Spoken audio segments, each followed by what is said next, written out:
नमस्कार सगळ्यांना, जय कुणबी, जय ओबीसी, जय जिजाऊ, जय श्रीराम। मी उमेश रामचंद्र पाटील, मुक्काम दहिवलीपाडा, तालुका शहापूर, जिल्हा ठाणे।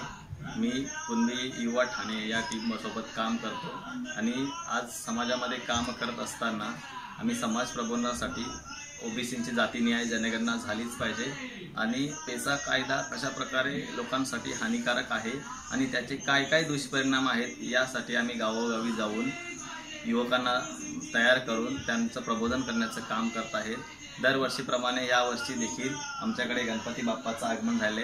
तुमच्या सगळ्यांच्या घरी आज गणपती बाप्पाचं आगमन झाले असेल आणि सगळ्यांना गणपती बाप्पा सगळ्यांना सुखा समाधानात ठेवो। दरवर्षीप्रमाणे आम्ही दरवर्षी आम्ही नवनवीन देखावे तयार करून समाज प्रबोधनाचं काम करत असतो। आता यावर्षी सुद्धा आम्ही एक नवीन संकल्पना घेऊन आलो आहे तुमच्यासमोर। जी संकल्पना आहे अस्तित्व संपणे अगोदर ओबीसी जागा हो।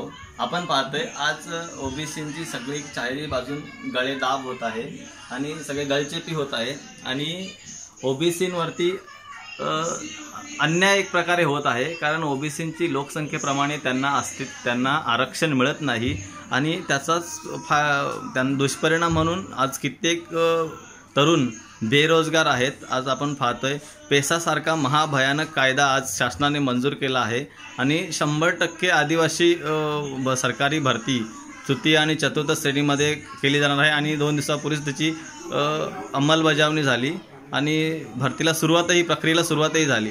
मग हे मुद्दे लोकांना पटवून देण्यासाठी आज आपण ही संकल्पना घेऊन आलो आहेत। आपण पाहूया, आपल्या जी ओबीसी दिंडी आहे ती पंढरपूर ते विधान भवनावरती निघालेली आहे। आपला मुद्दा आहे अस्तित्व संपण्या अगोदर ओबीसी जागा हो। आपण दुसरा मुद्दा घेऊन आलेत। आपण पाहूया कुणाच्या वाट्याची भाकरी कोण खात आहे।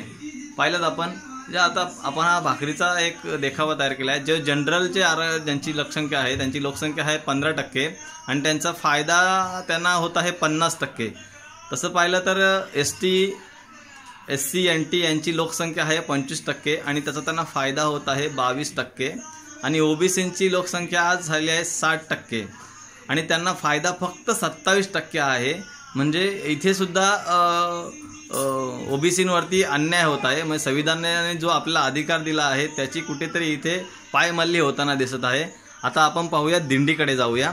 ही जी ओबीसींची दिंडी आहे ह्याच्यामध्ये जे दिंडी स्वरूप मोर्चेकरी आहेत ते तरुण आहेत आणि काही भाविकही आहेत। पाहूया ह्यांचे काय काय मुद्दे आहेत। ह्यांचे जो मुद्दे आहेत ते ओबीसींची जातीनिहाय जनगणना झालीच पाहिजे। हे बघा, हे काही घोषणा देत आहेत ते। उठ ओबीसी जागा हो, या देशाचा राजा हो।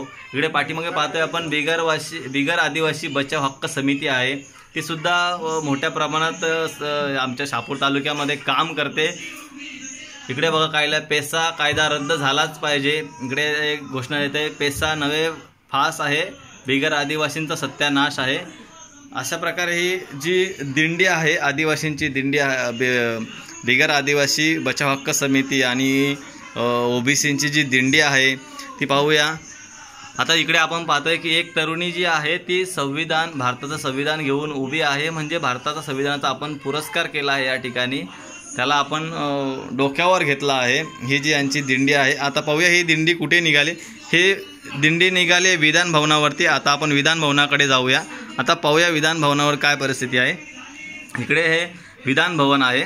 विधान भवनावरती काही तरुण मोर्चेकरी आहेत, त्यांनी मनुस्मृतीला जाळलंय, म्हणजे मनुस्मृती पेटवली। इकडे मनुस्मृतीला आग लावलेली दिसते काही, आणि ह्या जे आहे ते मनुस्मृती मुर्दाबाद, मनुस्मृती मुर्दाबाद असे नारे देत आहेत। मुर्दाबाद मुर्दाबाद, मनुस्मृती मुर्दाबाद असे घोषणा देत आहेत इकडे।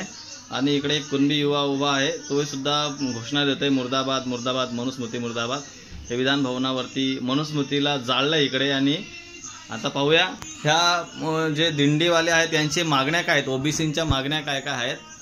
ह्याच्यामध्ये त्यांची सर्वात प्रथम मागणी आहे की ओबीसींची जातीनिहाय जनगणना झालीच पाहिजे आणि ती होणं फार गरजेचं आहे। आज मंडल आयोग लागू करा, म्हणजे मंडल आयोगाच्या शिफारशी आहेत जे नचिपन्न समितीच्या ज्या शिफारशी असतील त्या लागू करा।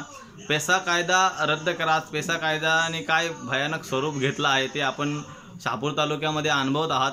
आता इकडे ओबीसी समाजातील विद्यार्थ्यांना 100% फी माफी झालीच पाहिजे। म्हणजे नॉन क्रिमिनल सारखी जी असंविधानिक अट आहे ती रद्द झाली पाहिजे आणि त्याच्यामुळे 100% फी माफी मिळेल विद्यार्थ्यांना असं वाटतं यांना. आता ओबीसी समाजाला लोकसंख्येनुसार आरक्षण हवं आहे. समाजाला त्याची गरज आहे, कारण लोकसंख्या 60%च्या वर येऊन पोचली आहे. मात्र आरक्षण आपण पाहिलं तर फक्त 27% आहे. अशा प्रकारे यांच्या ह्या मागण्या आहेत. हे घोषणा देत आहेत. आता यांच्या घोषणा पाहूया कशा जोरात घोषणा ऐकायला येतात आपल्याला. हे बघा यांच्या ज्या मागण्या आहेत त्यांच्या घोषणा चालू हे बघा, हे तरुणी मुर्दाबादचे नारे देते. ओबीसी विद्यार्थ्यांना 100% माफी झालीच पाहिजे. ओबीसी विद्यार्थ्यांना 100% माफी झालीच पाहिजे. पैसा नव्हे फास आहे. अशा प्रकारे हा देखावा तयार केला आहे. आपण अवश्य भेट द्या देखाव्याला. देवली शहापूर इथे हा देखावा तयार केला आहे. तुम्ही नक्की भेट द्या आणि संपूर्ण क्लिप पाहिल्याबद्दल तुमचं धन्यवाद. गणपती बाप्पा तुम्हा सगळ्यांना सुखा समाधानात ठेवो. धन्यवाद.